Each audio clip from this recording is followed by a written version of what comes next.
নমস্কার বন্ধুরা, কলকাতা হোম কুকে সকলকে স্বাগত জানিয়ে আমি ভিডিওটা শুরু করছি। আজকে দেখাতে চলেছি নিরামিষি মোচার ঘন্ট।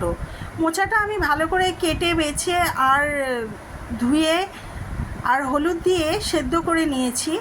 আর এখানে একটা গোটা নারকেল কুড়িয়ে নিয়েছি, আর নিয়েছি ডুমো ডুমো করে দুটো মিডিয়াম সাইজের আলু, একটা বড় টমেটো কুচিয়ে নিয়েছি, আর 4টে কাঁচা লঙ্কা আর 1 ইঞ্চি আদা কেটে নিয়েছি।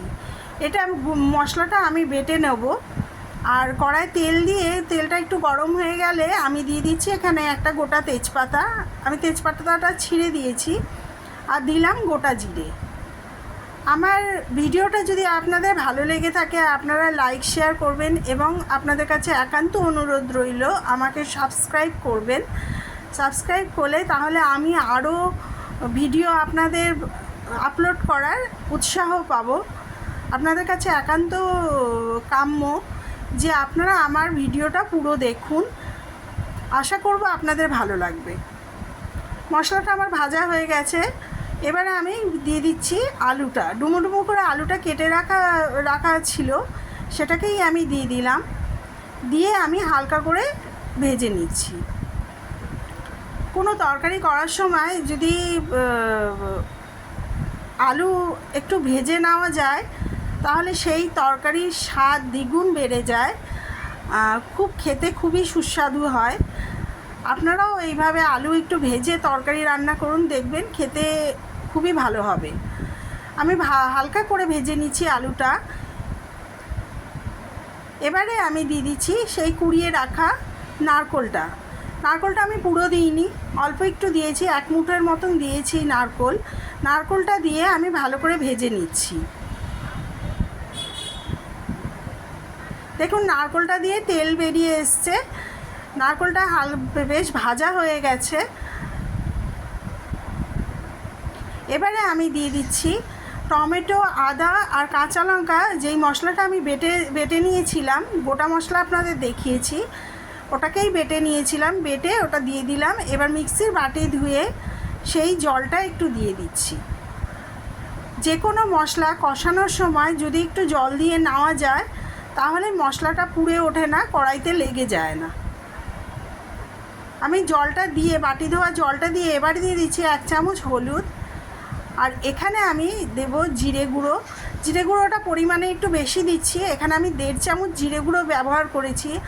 আর জিরেটা আমার ঘরে যেহেতু তৈরি, আমি হালকা করে ভেজেই জিরেটা গুঁড়ো করি সব সময়, তাহলে তরকারিতে সেন্টটা খুব সুন্দর হয়, জিরের গন্ধটা খুব ভালো বেরোয়। আমি জিরেটা দিয়ে ভালো করে কষে নিচ্ছি।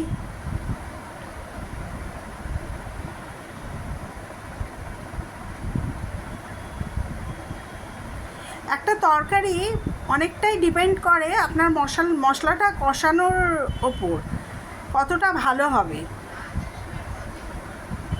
আর দেখুন আমার মশলাটা কষানো হয়ে এসছে, কড়াইয়ের নিচে লেগে যাচ্ছে, বুঝতেই পাচ্ছেন মশলাটা কষানো হয়ে গেছে, তেলটা ছেড়ে দিয়েছে মশলা থেকে। এবারে আমি আর একটু নেড়ে চেড়ে একটু ভাজা ভাজা করে নিয়ে এবারে আমি দিয়ে দিচ্ছি মোচাটা আমি দিয়ে দিলাম। মোচাটা যেহেতু সেদ্ধ করে রেখেছিলাম, মোচা সিদ্ধ হতে বেশি সময় লাগবে না।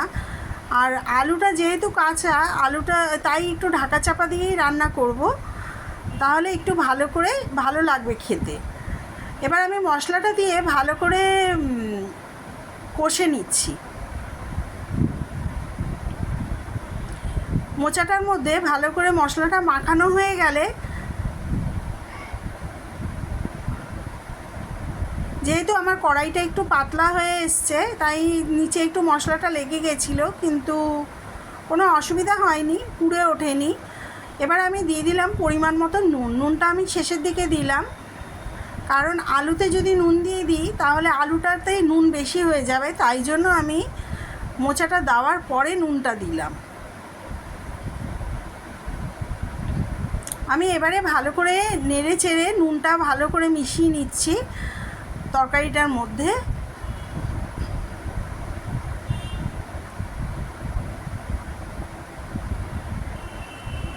এবারে দিয়ে দিচ্ছি সামান্য একটু কাঁচা নারকেল। খুব বেশি দিইনি, সামান্য একটুই দিয়েছি, আপনারা দেখে বুঝতেই পাচ্ছেন। এবারে আমি আরেকটু নেড়ে নেব, নেড়ে এই তরকারির মধ্যে মশলাটা নারকেলটা পুরো মিশিয়ে নিচ্ছি।